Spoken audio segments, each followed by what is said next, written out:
قاصد کے آتے آتے خط ایک اور لکھ رکھوں، میں جانتا ہوں وہ کیا لکھیں گے جواب میں۔ سلمان صاحب میرا نہیں خیال کہ اس کے علاوہ کچھ چوائس آپشن رہ گئی تھی۔ دیکھیں یہ بدقسمتی ہے اور بڑی آئرنی ہے کہ قاضی فائز عیسیٰ صاحب جو ہیں چیف جسٹس بننے سے پہلے ایک طویل عرصے سے ان کے خلاف ہر قسم کا ہتھ کنڈا استعمال میں رہا ہے تاکہ ان کے لیے مشکلات پیدا ہو سکیں۔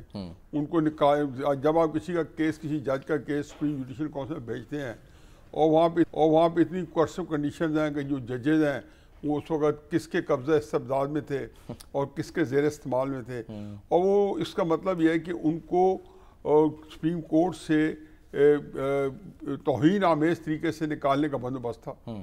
وہ کہتے ہیں جسے اللہ رکھے اسے کون چکھے، بال بال بچ گیا۔ اب قاضی فائز عیسیٰ صاحب یہ تو تھا ایک حصہ، دوسرا سے یہ تھا کہ جب یہ کیس گیا تو تحریک انصاف کی ایک بڑی بدقسمتی ہے کہ وہ ایک ایسی گیم جو کہ ہمیشہ اسٹیبلشمنٹ اس وقت کی جو اسٹیبلشمنٹ تھی ان کے بارے میں تھی، ان کا یہ ڈیزائن تھا، ان کا لکھا اسکرپٹ تھا، ان کا پلان تھا اس وقت کی اسٹیبلشمنٹ، جو اس وقت کی جو اسٹیبلشمنٹ تھی، تو اس کے اندر وہ ہمیشہ کی طرح وہ پیادہ کے طور پہ یا مورے کے طور پہ وہ سامنے آ گئے اور اس کا برملا اظہار بھی کرتے رہے۔ انہوں نے وہ ٹرولنگ کی۔ اب ان کی بیگم کو آپ چیف جسٹس جو تھے سینئر جج سپریم کورٹ کے، وہ گریڈ 18 گریڈ 1920 کا اٹھا کے اب چارہ بنا دیں، اور وہ بیچاری آپ نے دیکھا کس طریقے پھر رہی ہے، تو وہ جس کرب اور عذیہ سے 5 سال گزرے، لیکن یہاں ختم ہو جاتی بات تو بھی بندہ کہتا ہے کہ چلو ان کے کیسز تھے جو انہیں آئین اور قانون کی حرمت کے لیے، عدلیہ کی عزت اور شان اور آن کو بحال رکھنے کے لیے انہوں نے بے شمار مقدمات میں، جس میں اسٹیبلشمنٹ کے خلاف ڈیسیژن سے، خصوصاً فیض آباد دھرنا کیس میں یا ایبٹ آباد کمیشن اور کوئٹہ کے اندر جو کمیشن تھی رپورٹ تھی اس کے اندر قاضی صاحب کا جو کچھ سامنے آیا، لیکن یہ جو ان کے اوپر جو ٹرولنگ طریقے انصاف نے کی، ان کے خاندان کی گندی غلاظت سے بھری، اور پھر اس کے اثرات ہمیں آج تک دیکھنے کو مل رہے ہیں، اور نہیں وہ اس لیے کہ اثرات نہیں ہیں، اس کے اندر کوئی جو ہے ایک تسلسل ہے، کہیں سے درمیان میں کوئی ٹوٹی نہیں ہے۔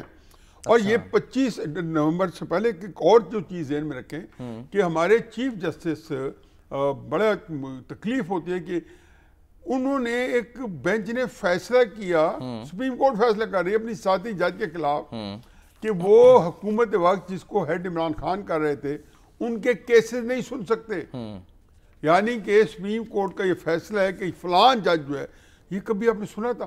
جب آپ اس راہ پہ چل پڑیں تو مجھے تو آج تک ایک سوال کا جواب چاہیے، اور سیاسی جماعتوں خصوصاً تحریک انصاف جو اتنی اپنے آپ کو پاکستان میں مضبوط سیاسی جماعت سمجھتی ہے اور سب سے مقبول سیاسی جماعت مقبول ہے، ان کو یہ سوال کا جواب دینا ہوگا کہ آخر آپ نے ایک بندہ جو 25 اکتوبر 2023 سے پہلے آپ کے خلاف کیسز نہیں سن سکتا تھا، تو آپ اسی کس مد میں اس کی ٹرولنگ کر رہے تھے، کس مد میں ان کی جو سوشل میڈیا جو ہے آپ کا بریگیڈ جو ہے عمران خان صاحب کا وہ اسے تابڑتوڑ حملے کر رہا تھا، تو اس میں آپ ان حالات میں جب بنتے ہیں پھر آپ دیکھیں کہ انہوں نے کیسز کیا کیے ہیں، یعنی کہ الیکشن کا میں کل بھی آپ کے پاس عرض کیا، پرسوں میں نے ذکر کیا، آج پھر میں دہراتا ہوں کہ یہ غیر معمولی واقعہ ہے۔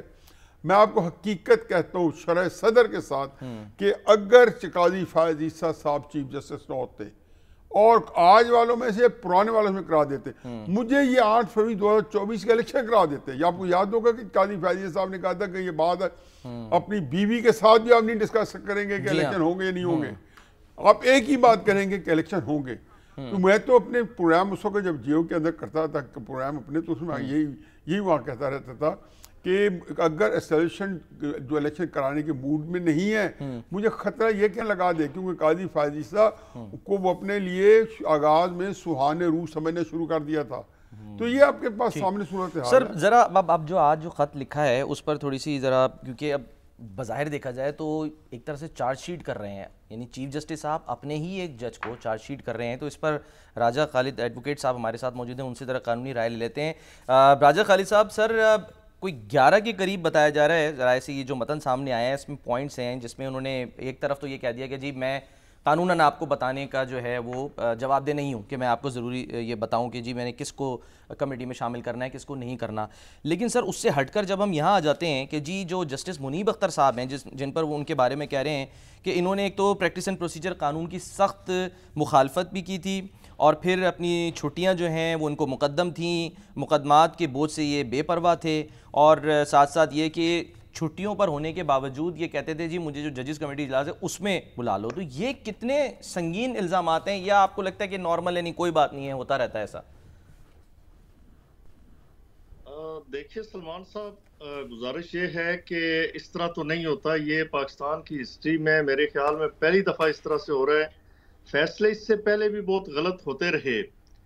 جسٹس منیر سے لے کے ارشاد حسن خان تک جو گل کھلائے گئے وہ پوری قوم جانتی ہے، حفیظ اللہ نیازی صاحب کو اچھی طرح سے پتا ہے. لیکن اب جو ہو رہا ہے وہ بھی میرے خیال میں اس سے پہلے نہیں ہوا. اب دیکھیں کہ یہ بگاڑ کہاں سے شروع ہوا. بگاڑ وہاں سے شروع ہوا جب 63A کو عمر عطا بندیال صاحب کی قیادت نے، اس بینچ نے امینڈ کر دیا کہ کانسٹیٹیوشن کی ایک واضح پروویژن ہے کہ جو منرف اراکین ہیں، مطلب منرف اراکین سے مراد یہ ہے کہ جو لوگ پارٹی کی پارلیمانی پارٹی کی ڈائریکشن کے خلاف ووٹ کاسٹ کرتے ہیں یا ابسٹین کرتے ہیں، تو ان کی سیٹس کو خالی قرار دیا جائے گا. وہ ڈی سیٹ ہو جائیں گے جب ان کا پارلیمنٹری لیڈر وہ ریفرنس بھجوائے گا، اور آگے پھر اسی 63A میں اس کا سارا پروسیجر لے ڈاؤن کیا گیا ہے. ٹھیک ہے، اسے ری رائٹ کیا گیا. اس کے بعد آپ دیکھیں کہ یعنی ثاقب نثار صاحب سے لے کے آنورڈز آپ دیکھتے جائیں گزشتہ یعنی ماضی قریب میں کیا ہوا کہ آپ نے ایک چلتی ہوئی گورنمنٹ جو اسٹیبلش گورنمنٹ تھی، ملک کے معاشی حالات بہتر تھے، کراچی میں امن ہوا، بلوچستان میں امن ہوا، مہنگائی کم ہوئی، سی پیک تھا، بڑے بڑے پروجیکٹس پاکستان میں لانچ ہو رہے تھے. اس گورنمنٹ کے خلاف آپ پہلے پاناما لے آئے، اس سے کچھ نہیں نکلا تو آپ نے اقامہ نکال لیا. پھر سپریم کورٹ کے ایک جج کو ہی مانیٹرنگ جج کے طور پہ سیشن جج پہ بٹھا دیا، جس نے پھر فیصلہ ان کی مرضی کے مطابق دیا. میں صرف یہ بیک گراؤنڈ ہائی لائٹ کر رہا ہوں. پھر آپ دیکھیے کہ بندیال صاحب کو کہ ایک ملزم ہے، رات تک انتظار کرتی ہیں کورٹس اس کا، یعنی لاہور ہائی کورٹ میں 8 بجے وہ پیش ہو رہے ہیں، بڑے تم تراک کے ساتھ، بڑی کر و فر کے ساتھ، بڑے ناز و نخرے کے ساتھ. اور سپریم کورٹ کے چیف جسٹس صاحب اسے کہتے ہیں کہ گڈ ٹو سی یو، اس کے سونے کا اہتمام کیا جاتا ہے، اسپیشل رومز، اور وہ ساری آپ کے سامنے ہے صورتحال. بالکل. پھر آپ دیکھیے راجہ صاحب کہ سر یہ باتیں تو آن ریکارڈ ہیں، یہ تو ساری کی ساری سب کے علم میں ہیں. نیازی صاحب آپ سر اگر میں آپ کے سوال کی طرف آتا ہوں، یعنی میں اس بگاڑ کی بات کر رہا ہوں کہ عدلیہ کہاں پہنچ گئی، ہمارے اداروں کا آپس میں ٹکراؤ دیکھیں نا. انہی وجوہات کی بنیاد پہ آج سپریم کورٹ کے سامنے، یعنی کچھ ججز وہ سپریم کورٹ کے چیف کے سامنے کھڑے ہیں یا سپریم کورٹ کے سامنے کھڑے ہیں. وہی عدلیہ جو ہے ہماری وہ کانسٹیٹیوشنل باڈی ہے. آپ نے سر بگاڑ کی بات کی ہے، سر آپ نے بگاڑ کی بات کی ہے. نیازی صاحب سر ایک سٹیپ ہم آگے چلتے ہیں. اگر آپ کا بھی اگر آپ نے سر کوئی سوال کرنا ہو تو راجہ صاحب سے قانونی رائے لینی ہو. میرا سوال یہ ہے کہ جس طرح ہم نے نیازی صاحب دیکھا فوج میں، نیازی صاحب میں آپ سے مخاطب، فوج میں ہم مطلب مس کنڈکٹ کوئی کرتا ہے تو اس کو تو ہم دیکھ رہے ہیں کہ جی کورٹ مارشل بھی ہوتا ہے، اس کو سزا ملتی ہے باقاعدہ طور پہ. لیکن یہاں عدالتی نظام میں ایسا کیوں ہے کہ کرپشن بھی ثابت ہو جائے جج کے اوپر کسی؟ حالیہ دنوں میں ہم نے دیکھا تو وہ ریٹائرمنٹ لے لیں یا ان کو نکال دیا جائے، ہٹا دیا جائے، ان کی برات واپس لے لی جائیں، لیکن کوئی سزا اور جزا کا کوئی نظام ایسا بظاہر نظر نہیں آتا. تو یہ آپ کو لگتا ہے کہ ڈسکریمنیشن ہے اس عدالتی نظام میں ایز کمپیئر ٹو ادر؟ دیکھیں جی، یہ 18ویں ترمیم آئی نا، تو بہت سارے ہمارے جو بڑے سینئر لوگ اور جو ہمارے مینٹورز ہیں، ہمارے اساتذہ کرامان میں سے ہیں سیاست میں یا اس جو میڈیا کے اندر، تو ان کو ایک بڑی کمپلینٹ تھی کہ اس نے جب آپ اکٹھے ہو کے بیٹھے ہیں تو آپ نے نیب کے قوانین، جن کو ڈریکونین لا کہتے ہیں، فلاں قانون فلاں چیز، ان کو آپ نے کیوں نہیں ایڈریس کیا؟ آپ کے پاس 90% اسمبلی بھی ہے کیونکہ ساری پارٹیوں نے مل کے کی اور اس پہ اوپر یکسوئی تھی. آپ کے پاس سینٹ بھی ہے. تو میں ہمیشہ انہیں کہتا تھا کہ حضور وہ جو کر رہے تھے ان کو پتہ تھا کہ ان کے پاس اس کے باوجود کہ وہ پارلیمنٹ کے جو سورن ہیں اور وہ اس کے جو ہے ان کے الیکٹڈ لوگ ہیں، لیکن ان کے پاس وہ اختیارات نہیں ہیں. شاید خاقان عباسی صاحب کے وقت میں یہ ہوا کہ جی نیب قوانین میں ترمیم کی جائے. ٹھیک. پیپلز پارٹی ایگری کرتی تھی. یہ 2018 میں اور 2/3 میجورٹی تھی پیپلز پارٹی آف مسلم ان کے پاس 2017-18 میں. اور جب ساکن نثار صاحب کے پاس گئے تو انہوں نے کہا یہ آپ کریں گے میں اسٹرائک ڈاؤن کر دوں گا. آپ کا جو سوال ہے میں اسی کی طرف میں نے اسی لیے آپ کو سائٹیشنز دی ہے کہ ہمارے یہاں اسٹیبلشمنٹ اور کورٹس نے کہا ہے کہ یہ جو قوانین ہیں یہ تو ہمارے لیے ہیں، میرے لیے ہیں، سیاستدانوں کے لیے ہیں. اچھا. ہم جو ہیں یہ سارے کے سارے مقدس گائے ہیں ہماری. ان کو پاکستان کے قوانین میں باوجود ان کے اندر نہیں آتے. یہ جب کرپشن کریں گے ان کا اپنا نظام ہے. نظام کیا ہے کہ یہ ریزائن لے لیتے ہیں اور بندہ جو ہے ہنسی خوشی گھر چلا جاتا ہے. راجہ صاحب آپ کچھ اس پہ کہنا چاہ رہے ہیں؟ جی میں یہ کہنا چاہ رہا تھا جو پہلا آپ کے سوال کا پہلا حصہ تھا اس سے تھوڑا سا میں 1 منٹ میں ایڈریس کر لوں. پھر میں فیض اللہ نیازی صاحب نے درست فرمایا کہ کچھ ادارے یہ سمجھتے ہیں کہ ہم احتساب سے بالا تر ہیں. اس میں سمجھتا ہوں کہ عدلیہ تو بالکل سر فہرست ہے. یہ جو خط ہے یہ جو جوابی خط ہے ان کا چیف جسٹس آف پاکستان کا، دیکھیں بڑے پرٹیننٹ کویسچنز انہوں نے ریز کیے. پہلی بات یہ ہے کہ قطعاً جو سینئر پیونی جج ہیں ان کا کوئی قانونی استحقاق نہیں بنتا کہ وہ چیف جسٹس کی اکاؤنٹیبلٹی کرتے ہوئے ان سے یہ پوچھیں کہ جی آپ نے جونیئر جج کو کیوں کمیٹی کا ممبر بنایا اور فلاں یہ آفریدی صاحب بڑے محترم جج ہیں سپریم کورٹ کے، انہیں ممبر کیوں نہیں بنایا اس کا، ریگارڈلیس کی جو پریکٹس اینڈ پروسیجر میں جو ترمیم آئی ہے. جی جو ترمیم آئی ہے اس کے ذریعے جو تیسرا ممبر ہے چیف جسٹس کی ڈسکریشن ہے، اس کا اختیار ہے کہ وہ کس جج کو اس کا ممبر نامزد کرے گا. اور انہوں نے وجہ بھی بتا دی نا، انہوں نے کہا جسٹس یحییٰ آفریدی نے معذرت کی تو ظاہر سی بات ہے کہ ان کے بعد والے کو بنانا ہے. جی معذرت کی. پھر یہ دیکھیں آپ دیکھیں میلافائڈی انفارچونیٹلی میں اسے بڑے اس سے ہیوی ہارٹ کے ساتھ کہتا ہوں کہ جسٹس منیر صاحب نے 2 ماہ کی چھٹیاں کی لیکن جو کمیٹی کی میٹنگز ہوتی تھی ایک بھی نہیں مس کی. اس کے والے سے انہوں نے ریکیوز نہیں کیا، انہوں نے معذرت کا اظہار نہیں کیا کہ میں چھٹیوں پہ ہوں، لیکن چھٹیوں کے دوران ایک کیس بھی نہیں سنا. حالانکہ پریکٹس اینڈ پروسیجر ایکٹ میں یہ واضح کیا گیا تھا. میں سمجھتا ہوں جو قوم کے لیے ایک بڑی خوشخبری تھی کہ جو ارجنٹ نیچر کے کیسز ہیں وہ 14 دنوں کے اندر سنے جائیں گے. میرا اپنا بھی کیسز لگے تھے. میں اس حوالے سے یعنی جو سٹے میٹرز ہیں یا کوئی سسپینشن پیٹیشن ہے کسی سزا کے خلاف، اس کے لیے ہم بڑے ہوپ فل تھے جی کہ 14 دنوں کے اندر وہ لگ جائیں گے. اب وہ ماحول نہیں رہا، لیکن باوجود اس کے کہ ہر ارلی ہیئرنگ کی پیٹیشنز فائل کرنے کے ابھی تک اب چھٹیاں بھی گزر گئیں، وہ نہیں فکس ہو رہے. وہ اسی وجہ سے یہ سارا کچا چٹا سامنے آ رہا ہے. اس کے پیچھے جو داستان ہے وہ آپ کے سامنے بالکل آبویس ہے کہ جو سینئر جج تھے یا کمیٹی ممبر تھے وہ نہیں لگنے دے رہے تھے اس طرح کے کیسز. ان کا یہ تھا کہ میں چھٹیوں پہ ہوں جی، یہ نہیں ہم کر سکتے، ہم سماعت نہیں کر سکتے. لیکن میں نے کمیٹی کی میٹنگ کوئی مس نہیں کرنی. اس کے بعد حالانکہ یہی آفریدی صاحب نے اس میں میٹنگ میں بیٹھنا تھا، اس کمیٹی کی میٹنگ میں انہیں ان کی عدم موجودگی میں ممبر بننا تھا، لیکن انہوں نے اپرچونٹی نہیں دی جس کی وجہ سے چیف جسٹس نے کہا کہ اگر ان کے راستے ٹھیک ہے. اب سوال یہ ہے کہ اپنی ڈیبیٹ کو آگے بڑھائیں گے، ذرا دوسرے معاملے پہ بھی لے کے جائیں گے کہ یہ ساری باتیں، یہ جو چارجز ایک طرح کے لگائے گئے ہیں، چارج شیٹ کیا گیا ہے، اس پر ہوگا کیا یا کیا ہو سکتا ہے؟ یعنی اس کو یہ معاملہ داخلے دفتر ہو جائے گا کہ وہ ٹھیک ہے جی انہوں نے بتا دیا، بول دیا، اب ججز کمیٹی آگے کام کرتی رہے گی.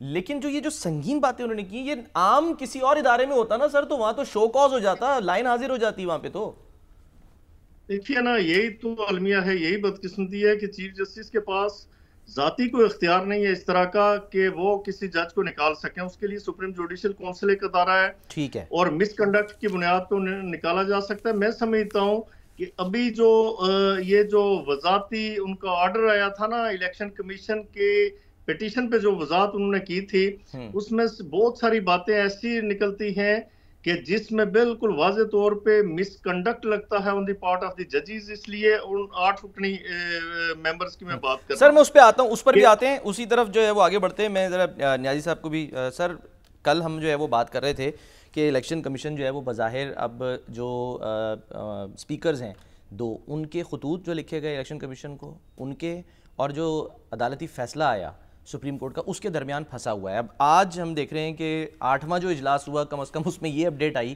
کہ جی انہوں نے ایک بار پھر الیکشن کمیشن سے رجوع کر لیا ہے، فیصلہ کر لیا ہے، اور وہ ایک درخواست جو ہے یعنی سپریم کورٹ سے مطلب رجوع کر لیا الیکشن کمیشن نے. اب سر یہاں پر سوال یہ ہے کہ پوچھ وہ یہ رہے ہیں کہ جی الیکشن ترمیمی ایکٹ کو فوقیت دی جائے یا عدالتی فیصلے کو فوقیت دی جائے. وہ کچھ لوگ اس کو ذرا ذرائع مذاق بھی لے رہے ہیں، کہہ رہے ہیں کہ وہ نہیں کپڑے جھاڑ کے بندہ آخر میں کہتا ہے اسی پھر نہ ہی سمجھیے. ایک لفظ ہوتا ہے رائٹ آف وے. اچھا. اور یہ ٹریفک میں استعمال ہوتا ہے. تو ہمارے جو پولیٹیکل ہائی وے ہے اس کے اندر یہ رائٹ آف وے جو ہے وہ کہتے ہیں نا کہ اگر یہ لاٹھی میری ہے تو بھینس کیوں تمہاری ہے. تو میرا خیال ہے کہ پاکستان کی جو معروضی سیاسی حالات ہیں جو تسلسل چل رہا ہے اس کے اندر پیچ ورک نہیں ہو سکتا. اچھا. کہ ٹاٹ کے اوپر آپ کے میں یا جناب والا 2023 سے لے کے 24 تک ایک مکمل کا پابند لگانا چاہتے ہیں تاکہ پتہ چلے کہ اس وقت جو لوگ تھے وہ بڑا خوبصورت کام کر گئے. کہ آپ کے ایک ٹاٹ ہے تو اس کے اوپر مکمل کا پیبند یا مکمل کے اندر ٹاٹ کے پیبند تو میں نے سنا تھا نا. تو کرائسس یہ ہے کہ اس وقت سیدھی بات ہے الفاظ چبائے بغیر کہ یہ جو اونر ہے جو اونرشپ ہے اس ساری چیز کی ترمیم کی یا باقی چیزوں کی وہ یہ سیاسی حکومت سے زیادہ وہ مقتدر ہے جو اس سیاسی حکومت کی پشت پہ کھڑی ہے طاقت بن کے. اچھا ٹھیک ہے. اور ان کے لیے یہ ہے کہ یہ کوشش کریں گے کہ جس طریقے سے پہلے آئین و قانون کو کہیں پہ آنکھیں بند کر کے اور کہیں پہ ان کو ایک محفوظ راستہ دے کے تو وہ بھی اس کا بھرم رکھنے کی پوری کوشش کرتے تھے. اگر آئین و قانون نے یہ سوچا کہ نہیں ہم نے تجاوز کرنا ہے تو تجاوز میں پھر وہ آپ سے تکڑے ہیں. یہ میں اس لیے کہہ رہا ہوں کہ یہ بڑی ایک سنجیدہ بات ہے اور اس کے اندر ان کو سوچنا چاہیے کیونکہ اس وقت کرائسس یہ نہیں ہے. میں 2-3 باتیں اور ایڈ کرتا جاؤں ایک فکرے میں. جب جوان تھوڑا سا ہوش آواز آیا تو اپنے آپ کو سیاست کے اندر دھنسا پایا. جوانی میں ہی قومی سیاست کا حصہ بن گیا اور اس میں ایک ہی میرا آئیڈیلزم تھا کہ پاکستان کو اسلامی مملکت بنانے نظر آتی.